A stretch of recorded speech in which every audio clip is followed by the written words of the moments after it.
au 1er siècle, il s'appelait Emmanuel.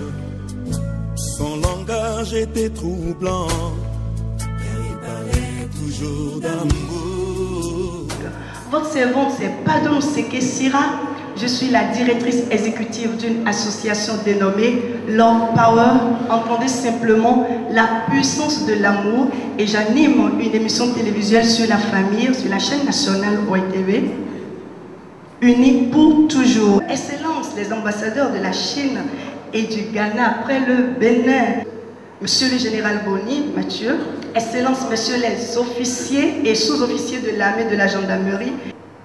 Chers invités du monde universitaire et syndical, très augustes invités, chacun en son rang, en sa dignité et en sa qualité, recevez mes révérences. Docteur Emmanuel Sédégan, qui il est? C'est un monsieur qui présente un profil atypique, celui d'un homme de culture à la fois courageux et énergétique, mystique et scientifique. Universitaire et conférencier, il fut professeur d'économie et de mathématiques aux États-Unis. Titulaire de 2 doctorats en économie et en théologie, il a 2 masters en mathématiques et en planification industrielle. Polyglotte, globe-trotteur à travers les 5 continents, il est auteur de plusieurs publications et de 2 films documentaires. Sa première publication, Cette génération verra Christ sur les nuées. C'est une publication bilingue anglais-français. La deuxième, Géopolitique et géostratégie de l'économie mondiale, défis africains et mondialisation. Troisième publication, Les 7 escaliers dans la croissance spirituelle, sociale et financière. Quatrième publication, veux-tu être leader ou suiveur? Lève-toi et brille. Et ce message s'adresse à tout un chacun de nous. Ce livre est sorti le 17 janvier de cette année, jour même de date anniversaire de notre cher Emmanuel Sédégan. Alors, le livre qui nous rassemble ce soir est intitulé Dieu, le crétin, le chrétien, le politicard et la politique. Il y a beaucoup d'événements. Je remercie monsieur l'ambassadeur de Chine, ici présent, et son excellence l'ambassadeur du Ghana aussi, et monsieur Amos Elekwet, qu'on ne présente plus, et tous les officiers camouflés en tenue civile qui sont là, je vous salue. Et bien sûr, mon cher ami Agon, le maire de Aplakwe, je voudrais que vous fassiez un bon spécial. Il est venu avec vous. Je vais vous envoyer, monsieur le maire. Donc, c'est un ami et il a fait le déplacement. Je voudrais même m'excuser si j'ai omis certaines personnalités telles que Shalom et autres. Donc, ceux-là sont arrivés surtout parce que le thème les accroche.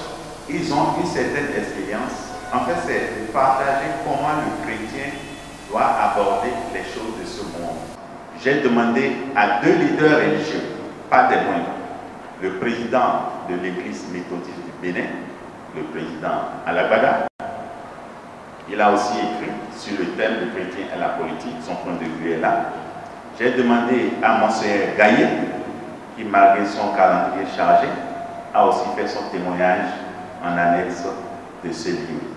Je ne vais pas aller en profondeur. Je veux seulement expliquer le pourquoi est-ce que j'ai entrepris d'écrire un 5e livre, alors que c'est seulement le 17 janvier que j'ai fait sortir le livre sur le leadership. Comprenez un peu la date, mais le fond c'est que c'est un projet qui brûle. Aujourd'hui, on dit beaucoup partout, pas seulement au Bénin, partout où les chrétiens, quand tu es chrétien, on veut voir le fruit, que ça porte des fruits, que les chrétiens doivent être différents. Alors, je dis ceci dans l'introduction. Pourquoi ai-je entrepris d'écrire ce 5e livre? Juste parce qu'il y a un défi que les vrais héritiers de Jésus-Christ, le Seigneur, doivent relever, car des chrétiens ont réussi à se faire passer pour chrétiens, des politicards pour politiciens, des loups pour des agneaux, des escrocs pour des philanthropes, des criminels pour des bienfaiteurs, des sorciers pour des faiseurs de miracles, des menteurs ou des prophètes, des églises, des baraques s'érigent dans chaque coin de rue, telles des machines à sous, pour rançonner ceux qui croient encore à tort à la dîme comme source de bénédiction. Là, je dis que c'est un sujet que je vais traiter plus tard sur la dîme. Des pasteurs, des prêtres, des évangélistes, des bishops s'autoproclament, chômage aidant, parce qu'il n'y a pas de job plus rentable. Les loups sont dans la bergerie du Seigneur. Ils mentent, volent, violent, pillent, escroquent et tuent au nom de Jésus de Nazareth. J'allais dire, Jésus, en ton nom, fait trop de choses. Au Bénin, quand Yahya Boni fut élu en 2006 pour son premier mandat, précédant le chaos de sa réélection en 2011, je lui avais adressé un courrier en tant qu'un frère en Christ, l'avertissant en ces termes. Monsieur le Président de la République, ceux qui vous ont entouré sont ceux qui avaient encerclé Kérékou. Ils ont dit à Kérékou de fermer les yeux pour prier. Et avant que Kérékou n'ouvre ses yeux, ils se sont remplis plein les poches. Et j'avais ajouté, Monsieur le Président, c'est avec la Bible à la main droite, le Coran à la main gauche, la croix au cou et les talismans au rein qu'ils ont pillé ce pays.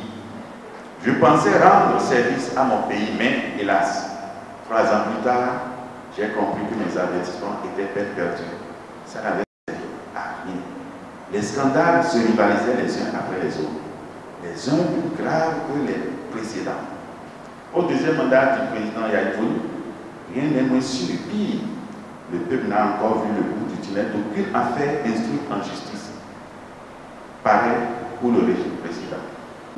Lorsque j'étais revenu définitivement des États-Unis le 1er novembre 2004, démissionnant de mon poste de professeur de mathématiques en Arizona et en obtenant la nationalité américaine, afin de me mettre au service de mon pays, voilà la misère de mon peuple qui croit sous le joug des scandales et de l'adultère au point où certains